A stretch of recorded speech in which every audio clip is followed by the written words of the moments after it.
వేములవాడకు చెందిన lady home guard వడ్ల Anusha blackmail దందాలు. భర్త ఆరోగ్యం బాగలేదంటూ డబ్బున్న బడాబాబులను టార్గెట్ చేస్తూ లక్షల్లో డిమాండ్.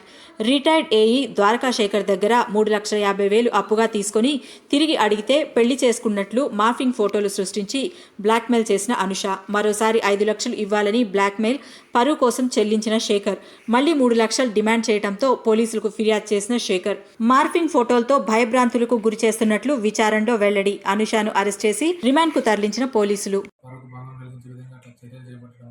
అవన్నీ మా దృష్టికి వచ్చి అతను ఫిర్యాదు చేయడంతో ఆమె మీద నిన్న కేసు చేసి రిమాండ్ పంపించడం జరిగింది. గతంలో ఏమైనా కంప్లైంట్స్ ఉన్నాయా?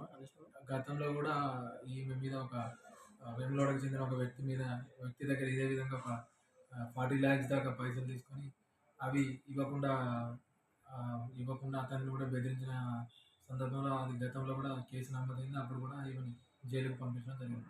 ఇంకా ఎవరైనా ఈమె బాధితులు ఫిర్యాదుదారులు ఉంటే దయచేసి మాకు ఫిర్యాదు చేసినట్లయితే వాటి మీద కూడా మేము చర్య తీసుకోవడం జరుగుతుంది.